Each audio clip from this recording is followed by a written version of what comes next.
2023ನೇ ಇಸ್ವಿನಲ್ಲಿ pass ಆಗಿರ್ತಕ್ಕಂಥ bill ಯಾವುದು? Women reservation bill pass ಮಾಡಿದ ಜೊತೆಗೆ ಅವ್ರೇನು ಮಾಡಿದ್ರು, ಈ ಸೆನ್ಸಸ್ಗೆ ಡಿಲಿಮಿಟೇಷನ್ ಲಿಂಕ್ ಮಾಡ್ತಾ ಇದ್ದಾರೆ. ಹೊಸ ಬಿಲ್ ತಂದಿರ್ತಕ್ಕಂಥದ್ದು. ಮೊನ್ನೆ ನಡೆದಿರ್ತಕ್ಕಂಥ ವೋಟಿಂಗ್ನಲ್ಲಿ ವಿಮೆನ್ ರಿಸರ್ವೇಷನ್ ಬಿಲ್ ಬಿದ್ದಿಲ್ಲ, ಡಿಲಿಮಿಟೇಷನ್ ಬಿಲ್ ಬಿದ್ದಿರ್ತಕ್ಕಂಥದ್ದು. 2011ನೇ ಸೆನ್ಸಸ್ ತೊಗೊಂಡು ಮಾಡಿ ಹೋಗ್ತಾ ಇದ್ದಾರೆ. ಇನ್ನೊಂದು 6 ತಿಂಗಳಲ್ಲಿ 8 ತಿಂಗಳಲ್ಲಿ ಸೆನ್ಸಸ್ ಮುಗಿಯುತ್ತದೆ. ಒಂದು ಸೆನ್ಸಸ್ ಹೋಗಲಿ ಬಿಡಲಿ ಅದು ಬೇರೆ ವಿಚಾರ. ಮೋದಿಯವ್ರು ಹೇಳ್ಬಿಡ್ಲಲ್ಲ, BJP ಪಾರ್ಟಿಲಿ ಇನ್ಮೇಲೆ ನಾವೆಲ್ಲ 33% ರಿಸರ್ವೇಷನ್ ಕೊಡ್ತೀವಿ ಅಂತ ಹೇಳ್ಬಿಟ್ರೆ ಆಯ್ತಲ್ಲ. ವಿಶ್ವಗುರು ತಾನೇ? ಯಾರು ವಿಶ್ವಗುರು? ವಿಶ್ವಗುರು ನಮಗೆ, ಇಡೀ ವಿಶ್ವಗುರು ನಮಗಿಲ್ಲಿ ಬೀದರಲ್ಲಿ ಬಸವಣ್ಣರ ನಾವು ಒಪ್ತೀವಿ. ಆದರೆ ಇಡೀ ಪ್ರಪಂಚದಲ್ಲಿ ಚಿಲ್ಲಿಲಿಂದ ಹಿಡಿದು ನಾರ್ತ್ ಕೊರಿಯಾದಿಂದ ಹಿಡಿದು ಸೌತ್ ಕೊರಿಯಾದಲ್ಲೆಲ್ಲ ಮೋದಿ ಹೆಸರನ್ನೇ ನಡೀತೈತೆ. ಈಗ ಇಂಡಿಯಾಕಿಂತ ಜಾಸ್ತಿ ಹೊರಗಡೆ ನಡೀತದೆ. ಅದಕ್ಕೆ ನೀವು ಹೇಳ್ಬಿಟ್ರೆ ಆಯ್ತಲ್ಲ. ಒಂದು ರಿಸರ್ವೇಷನ್ ಪಾಸ್ ಆಗಲಿ ಬಿಡಲಿ, ನಿಮ್ಮ ಪಾರ್ಟಿಲಿ ಇಂಪ್ಲಿಮೆಂಟ್ ಮಾಡಿಬಿಡ್ರಲ್ಲ. ನೀವು 33% ರಿಸರ್ವೇಷನ್ ಹಂಗೆ ಕೊಡ್ಬೋದು. ಬಿಲ್ ಆಗಲಿ ಬಿಡಲಿ, ಮೋದಿಯವ್ರ ಮಾತು ಎಲ್ಲ ಕಡೆ ನಡೀತೈತೆ ತಾನೆ. ನೀವು ಯಾಕೆ ಕೊಡ್ತಾಯಿಲ್ಲ? ಈಗ ಇರ್ತಕ್ಕಂಥ ಪಾರ್ಲಿಮೆಂಟ್ ಸೀಟ್ಸ್ಗಳಲ್ಲಿ, ಈಗ ಇರ್ತಕ್ಕಂಥ ಅಸೆಂಬ್ಲಿ ಸೀಟ್ಗಳಲ್ಲಿ ಎಲ್ಲರಿಗಿಂತ ಲೋಯೆಸ್ಟ್ ರೆಪ್ರೆಸೆಂಟೇಷನ್ ಹೆಣ್ಮಕ್ಳು ಇರುತ್ತೆ BJPಯಲ್ಲಿ. ಇರ್ತಕ್ಕಂಥ ಪಾರ್ಲಿಮೆಂಟ್ ಸೀಟ್ಸ್ನಲ್ಲಿ ನೀವು ನೋಡಿದ್ರೆ number of seats which is one by BJP, the representation for women is less in BJP only. ಮತ್ತು ಇವ್ರು ಯಾಕೆ ವುಮೆನ್ ಬಗ್ಗೆ ಮಾತನಾಡ್ತಾರೆ? ಅದೇ ಸೆನ್ಸೆಕ್ಸ್ ಬಗ್ಗೆ ಇದರಲ್ಲಿ ಅದಕ್ಕೆ ವಿರೋಧ ಮಾಡ್ತಾ ಇದ್ದೀವಿ ಸರ್ ನಾವು. ಅಲ್ರಿ, ಅವ್ರು ಹೇಳ್ತೀನಲ್ರಿ, ಈಗ ಇವರು ಏನು ಮಾತನಾಡ್ತಾರೆ ಇವರಿಗೆ ಗೊತ್ತಾಗಲ್ಲ. ಸೊ ಹಂಗಾಗಿ ಅವ್ರು ಕನ್ಫ್ಯೂಷನಲ್ಲಿದ್ದಾರೆ, ಜನ ಕನ್ಫ್ಯೂಸ್ ಮಾಡೋಕ್ಕೆ ಹೋಗ್ತಿದ್ದಾರೆ. ನೀವು ದಯಮಾಡಿ ಕೇಳಿ, 2023ನೇ ಇಸ್ವಿನಲ್ಲಿ ಬಿಲ್ ಪಾಸ್ ಆಗಿತ್ತು ಪಾರ್ಲಿಮೆಂಟ್ನಲ್ಲಿ.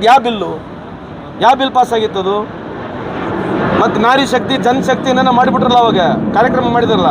ಹಂಗಾಗಿ BJPಯವರು ಸುಳ್ಳು ಹೇಳೋದು ಬಿಟ್ಟರೆ, ಪ್ರಧಾನಮಂತ್ರಿಯವರು ಒಂದು 5 ನಿಮಿಷ ಪ್ರೆಸ್ ಮೀಟ್ ಮಾಡಿದ್ರೆ ಇಡೀ ಬಣ್ಣ ಬಯಲಾಗುತ್ತೆ. ಅದಕ್ಕೆ 11 ವರ್ಷ ಆಗಿದೆ.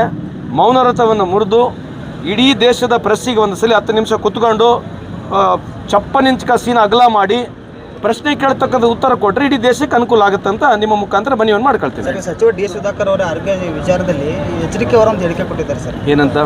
ಸರ್ಕಾರದ ಹೆಬ್ಬಟ್ಟು ಹೊತ್ತಿಸ್ಕೊಳ್ಳೋ ಸಲುವಾಗಿ ಇದು ಮಾಡ್ತಾರೆ. ನನಗೆ ಗೊತ್ತಿಲ್ಲ. ನನಗೆ ಈ ಥರದಕ್ಕೆ ನಾವು ಯಾವುದಕ್ಕೂ ಸ್ಪಂದನೆ ಮಾಡೋಕ್ಕೆ ಹೋಗೋದಿಲ್ಲ, ಇದಕ್ಕೆ ಪ್ರತಿಕ್ರಿಯೆ ನೀಡೋದಿಲ್ಲ. ಯಾಕಂದ್ರೆ ನೋಡಿಲ್ಲ ಅದನ್ನು ನಾನು.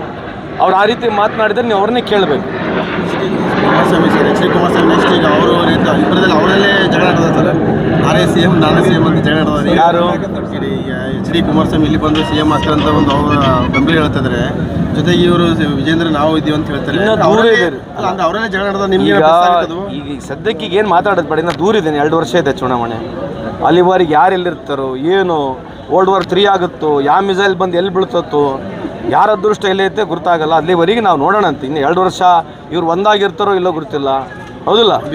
ಯಾರಿಗೆ ಗುರುತಲ್ಲ. ಈಗ ರಾಜಕಾರಣದಲ್ಲಿ ಏನು ಬೇಕಾದಾಗ್ಬೋದು ಲೆಕ್ಕಾಚಾರ. ಸೊ ಹಂಗಾಗಿ ಸುಮ್ಮನೆ ಮಾತನಾಡೋದು ಅರ್ಥ ಆಗೋದಿಲ್ಲ. ಟೈಮ್ ಬಂದಾಗ ಅಪ್ರಾಪ್ರೇಟ್ ಬಂದಾಗ ಮಾತಾಡೋಣ.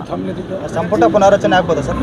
ಇದನ್ನೆಲ್ಲ ಆಗ್ತಕ್ಕಂಥ ಸಾಧ್ಯತೆ ಇರತಕ್ಕಂಥದ್ದು ಇದೆ, ನಾನು ಇಲ್ಲ ಅಂತ ಹೇಳಲ್ಲ. ಅದು ಹೈಕಮಾಂಡ್ಗೆ ಬಿಟ್ಟಿರ್ತಕ್ಕಂಥದ್ದು. ಶಾಸಕರು ಕೂಡ ಡೆಲ್ಲಿ ಹೋಗ್ತಿದ್ದಾರೆ ಸರ್. ಅಲ್ಲ, ನಮ್ಮಲ್ಲಿ ಮುಕ್ತವಾದಂಥ ಅವಕಾಶ ಎಲ್ಲರಿಗಿದೆ. ಪ್ರತಿಯೊಬ್ಬರಿಗೂ ಹೋಗಿ ಕೇಳ್ತಕ್ಕಂಥ ಅವಕಾಶನೂ ನಮ್ಮ ಪಕ್ಷ ಮಾಡಿಕೊಟ್ಟಿದೆ. ಹೋಗಿದ್ದಾರೆ, ಮನವಿಯನ್ನು ಮಾಡ್ಕೊಂಡಿದ್ದಾರೆ. ಲಾಸ್ಟಿಗೆ ಡಿಸಿಷನ್ ಮಾಡ್ತಕ್ಕಂಥದ್ದು ನಮ್ಮ ಹೈಕಮಾಂಡ್ ಮಾಡಿದೆ. ಒಂದಿಷ್ಟು ಸಚಿವರು ಕೂಡ ಈಗಾಗಲೇ ಶಿವರಾಜ್ ತಂಗಡಿಗೆ ಅವರು ನಾನು ಸಚಿವ ಸ್ಥಾನ ಇರುತ್ತೆ ಅನ್ನೋಂಥ ಹೇಳಿಕೆ ಕೊಟ್ಟಿದ್ದಾರೆ ಸರ್. ನನಗೆ ಗೊತ್ತಿಲ್ಲ, ಅವ್ರನ್ನೇ ಕೇಳ್ಬೇಕು ನೀವು. ಅಂದರೆ ಆಗುತ್ತೆ ಸರ್, ಸಚಿವರು ಒಂದಷ್ಟು ಜನಕ್ಕೆ ಆಗ್ತಕ್ಕಂಥ ಸಾಧ್ಯತೆ ಇದೆ. ಯಾವಾಗ ಆಗುತ್ತೆ ನನಗೆ ಗೊತ್ತಿಲ್ಲ. ಈಗ ಹಾಲಿ ಸಚಿವರಿಗೆ ಕೊಡೋಂಥ ಸಾಧ್ಯತೆ ಇದೆಯಾ ಸರ್? ಅದಕ್ಕೋಸ್ಕರ ಈ ರೀತಿ ಹೇಳಿಕೆ ಕೊಟ್ಟಿದ್ದಾರೆ. ಅಂದರೆ ಸಚಿವ ಸಂಪುಟ ವಿಸ್ತರಣೆ ಆಗ್ಬೇಕಂದ್ರೆ ಕೆಲವ್ರನ್ನ ತೆಗಿಲೇಬೇಕು ತಾನೆ. ಯಾರನ್ನ ತೆಗಿಬೇಕು, ಯಾರನ್ನ ತೆಗಿಯಲ್ಲ, ಅದು ಹೈಕಮಾಂಡಿಗೆ, ಮುಖ್ಯಮಂತ್ರಿಗೆ, ಉಪಮುಖ್ಯಮಂತ್ರಿಗೆ ಬಿಟ್ಟಿರ್ತಕ್ಕಂಥ ಅಧಿಕಾರ ಹಸ್ತಾಂತರ ಸರ್. ರಿಸೇಬಲ್ ಅಷ್ಟೇ ಸರ್. ಅದು ಗೊತ್ತಿಲ್ಲ. ಅದನ್ನ ಹೇಳಿದೆ, ಇವೆಲ್ಲ ಫೈನಲ್ ಡಿಸಿಷನ್ ಅಲ್ಲೇ ಮಾಡ್ತಾರೆ. ನಾವು ಮಾಡಕ್ಕೆ ಬರೋ ಹೇಳಕ್ಕೆ ಹೈಕಮಾಂಡ್ ಯಾಕೆ ಒಂದು ನಿರ್ಧಾರ ಪ್ರಕಟ ಮಾಡ್ತಿಲ್ಲ ಅಂತ, ಯಾಕೆ ಹೇಳ್ತಿಲ್ಲ ಅಂತ ಏನು ಮಾತಾಡ್ತಿಲ್ಲ. ಈಗ ಎಷ್ಟು ಸಲ ಕೇಳಿದ್ರು ಕೂಡ ಅದನ್ನೇ ಇದೆ. ನೀವು ಇರಾನ್ ಬಗ್ಗೆ ಕೇಳ್ರಿ, ಆಯಿಲ್ ಬಗ್ಗೆ ಕೇಳ್ರಿ, ಮೋದಿಯವ್ರು ಫುಟ್ಬಾಲ್ ಆಡ್ತಾರೆ ಅದ್ರ ಬಗ್ಗೆ ಕೇಳ್ರಿ. ಮೋದಿ ಫುಟ್ಬಾಲ್ ಆಡ್ತಿದ್ದಾರೆ. ಪಕ್ಕದ ರಾಜ್ಯದಲ್ಲಿ ಸುಡ್ತಾ ಇದೆ ಮಣಿಪುರಿಂದ ಗನ್ಗಳು ಎಲ್ಲಿ ಬರ್ತಾ ಇದ್ದಾವೆ, ಮಣಿಪುರಿಂದ ಮಿಸೈಲ್ ಎಲ್ಲಿಂದ ಬರ್ತಾ ಇದೆ, ಮಣಿಪುರ್ನಾಗ ಎಷ್ಟು ಸಾಯ್ತಾ ಇದ್ದಾರೆ ಜನ. ಇದು ಕೂಡ ಭಾಳ ಇಂಪಾರ್ಟೆಂಟ್ ಇದೆ. ಬರೀ ನಮ್ಮ ಹೈಕಮಾಂಡ್ಗಿಂತ ಜಾಸ್ತಿ ದೇಶದಲ್ಲಿ ದುರಂತ ಪರಿಸ್ಥಿತಿಗಳಿದ್ದಾವೆ. ಇವತ್ತು ಗ್ಯಾಸ್ ಪ್ರೈಸ್ ಜಾಸ್ತಿ ಆಗ್ತಾ ಇದೆ. ಹೀಲಿಯಂ ಸಿಗ್ತಾ ಇಲ್ಲ ಈ ದೇಶದಲ್ಲಿ. ಹೀಲಿಯಂನಿಂದ ಏನಾಗ್ತಕ್ಕಂಥ ಅನಾಹುತಗಳ ಬಗ್ಗೆ ಮಾತನಾಡಬೇಕು, ಚರ್ಚೆ ಮಾಡಬೇಕು.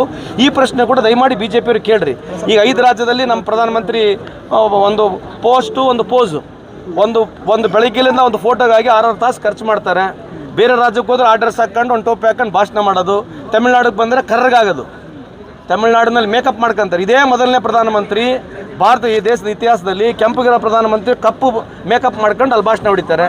ಇಂಥವಕ್ಕೆಲ್ಲ ನಾವು ಕೇಳ್ಬೇಕಲ್ಲ, ಬಹಳ ಪ್ರಮುಖವಾದಂಥ ವಿಷಯಗಳು ಇವು. ಪ್ರಶ್ನೆ ಮಾಡುವಾಗ ಕಾಂಗ್ರೆಸ್ ನಾಯಕರು ಮಾಡಿದೀಗ ಗೊಂದಲದಲ್ಲಿ ಅವರೇ ಇದ್ದಾರೆ ಸಂದೇಶ ಅಲ್ರಿ, ಇರುತ್ತೆ ಸಚಿವ ಸ್ಥಾನದ ಆಕಾಂಕ್ಷಿ ಇದ್ದೀನಿ ಅಂತ ಅಲ್ರಿ, ನಿಮ್ಮ ನಾಯಕರು ಹೇಳಿದ್ದಾರೆ ಸರ್. ಪ್ರಮುಖವಾದಂಥದ್ದು ನಮ್ಮ ಗೊಂದಲ ಅಲ್ಲ, ಬರ್ನಿಂಗ್ ಇಶ್ಯೂ ಏನಿದೆ ದೇಶದಲ್ಲಿ ನಾವು ಕೇಳ್ತಕ್ಕಂಥ ಬರ್ನಿಂಗ್ ಇಶ್ಯೂ ಬಗ್ಗೆನೂ ಮಾತಾಡಿ ಅಂತ ಹೇಳ್ತೀವಿ. ನೀವು ನಮ್ಗೆ ಕೇಳಿರ್ತಕ್ಕಂಥ ಸ್ವಾಗತ ಇದೆ. ಬರ್ನಿಂಗ್ ಇಶ್ಯೂ ಬಿ ಜೆ ಪಿಯವ್ರಿಗೆ ಕೇಳ್ರಿ. ನಮ್ಮ ಪ್ರಧಾನಮಂತ್ರಿ ತಮಿಳ್ನಾಡಿಗೆ ಹೋಗಿ ಯಾಕೆ ಕರೆ ಮೇಕಪ್ ಹೊಡ್ಕೊಂಡ್ರು? ಇದು ಅವಶ್ಯಕತೆ ಇದೆಯಾ? ಇಂಥ ಪ್ರಧಾನಮಂತ್ರಿ ಎಲ್ಲ ನೋಡಿದ್ದೀರ ನೀವು? ಈ ರಿಸಲ್ಟ್ ಏನಾಗಿದೆ ಸರ್? ರಿಸಲ್ಟ್ ಏನಾಗಲಿ, ಈ ಥರ ನಡೀತದಾ? ಏನು ಪ್ಲಸ್ ಪಾಯಿಂಟ್ ಇದೆ? ರಿಸಲ್ಟ್ ಒಳ್ಳೆ ಪ್ರಶ್ನೆ. ನಮಗೆ ವಾತಾವರಣ ಚೆನ್ನಾಗಿದೆ, ಇಲ್ಲ ಅಂತ ಹೇಳಲ್ಲ. ಬಟ್ ಇಂಥ ಪ್ರಧಾನಮಂತ್ರಿ ನಾವು ಒಪ್ಪಬೇಕಾ? ತಮಿಳ್ನಾಡಿಗೆ ಹೋದ ತಕ್ಷಣ ಕರೆ ಮೇಕಪ್ ಹೊಡ್ಕೊಳೋದು, ಡೆಲ್ಲಿಗೆ ಹೋದ್ಮೇಲೆ ಮತ್ತೆ ಹಂಗೆ ಕೆಂಪು ಕಾಣೋದು, ಬೆಂಗಾಲಿಗೆ ಹೋದಾಗ ಫೋಟೋ ಶೂಟ್ ಮಾಡಿಸೋದು, ಮಿಜೋರಾಮಿಗೆ ಹೋದ್ರೆ ಒಂದು, ಮಣಿಪೂರಿಗೆ ಹೋದ್ರೆ ಒಂದು, ಮಣಿಪೂರಿಗೆ ಇನ್ನಾದರೂ ಹೋಗೇ ಇಲ್ಲ. ಸೊ ಇವೆಲ್ಲ ಏನು ಒಬ್ಬ ದೇಶದ ಪ್ರಧಾನಮಂತ್ರಿ ಏನು ನಮಗೆ ಈ ದೇಶಕ್ಕೆ ಹೇಳ್ಕೊಡ್ತಾ ಇದ್ದಾರೆ? ದಿನಕ್ಕೆ 3 ಒಪ್ಪತ್ತು ಡ್ರೆಸ್ ಹಾಕೋಣದು, ಇದು ಸರಿನಾ? ಇದು ನಮಗೆ ಒಂದು ವೈಯಕ್ತಿಕ, ನನಗೊಂದು ಅವಕಾಶ ಇದೆ, ನಾನು ಕೊಡ್ಬೇಕು ಕಾಮನ್ ಮ್ಯಾನೆ. Apart from being a minister, I got every right to ask questions. ಮತ್ತು ಗಿಮಿಕ್ ಎಲ್ಲ ಇನ್ನೇನು ಅನ್ಸುತ್ತೆ ನಿಮಗೆ? ಗಿಮಿಕ್ ಅನ್ಸಲ್ವಾ ನಿಮಗೆ? ನನಗಂತೂ ಗಿಮಿಕ್ ಅನ್ಸುತ್ತೆ. ನೀವು ಕೇಳಿ ನೋಡಿ, ಬಿ ಜೆ ಪಿಗೆ ಏನು ಅನ್ಸುತ್ತೆ ಕೇಳ್ರಿ. ಯಾಕೆ ಪ್ರಧಾನಮಂತ್ರಿ ಬಂದು ತಮಿಳ್ನಾಡುನ ಕರೆ ಮೇಕಪ್ ಮಾಡ್ಕೊಂಡ್ರು? ಏನು ರೀಸನ್ ಏನಂತೆ? ಪಂಜಾಬಿಗೆ ಹೋದ್ರೆ ಟರ್ಬನ್ ಹಾಕೊಂಬಿಡೋದು, ಪುಣ್ಯ ಯಾವುದೋ ಅಡವಿಗೆ ಹೋದ್ರೆ ಯಾವ ಬಟ್ಟೆ ಹಾಕ್ಯಂತಾರೆ ಗೊತ್ತಿಲ್ಲ, ಅಲ್ಲಿ ತಪ್ಪಲ ಗಿಪ್ಲ ಹಾಕ್ಕೊಂಬಿಡ್ತಾರೆ, ಹಿಂಗೆ ಟ್ರೈಬ್ ಬಟ್ಟೆ ಹಾಕ್ಕೊಂತಾರ. ಈ ಥರದ್ದು ಮಾಡಿದ್ರು ಸರಿಯಲ್ಲ ಅಂತ ನನ್ನ ಅಭಿಪ್ರಾಯ. ಫ್ಲಾಟ್ ಖರೀದಿಸುವ ಪ್ಲಾನ್ ಇದ್ದೀರಾ? ಹಾಗಾದ್ರೆ ಕೇತಕಿ ಡೆವಲಪರ್ಸ್ ನಲ್ಲಿ ಮೂಲಭೂತ ಸೌಕರ್ಯಗಳುಳ್ಳ CC road, footpath, garden, under drainage, water supply, ಉತ್ತಮ ಪರಿಸರವುಳ್ಳ ಫ್ಲಾಟ್ಸ್ ಲೇಔಟ್ ಲಭ್ಯ. ಬೀದರ್, ಹುಮ್ನಾಬಾದ್ ಸೇರಿದಂತೆ ಹಲವು ಭಾಗಗಳಲ್ಲಿ ಸುಂದರ ಲೇಔಟ್ಗಳಿದ್ದು ಅತ್ಯುತ್ತಮ ಬೆಲೆ, ಇಎಂಐ ಸ್ಕೀಮ್ಸ್ ಅನ್ನು ಲಭ್ಯ. ಹಾಗಿದ್ರೆ ತಡೆಯಾಕೆ? ಹಿಂದೆ ಸಂಪರ್ಕಿಸಿ 7676474747 ಎಂಡಿ ಸಂಗಮೇಶ್ ಚಿದ್ರಿ, ಹುಮ್ನಾಬಾದ್.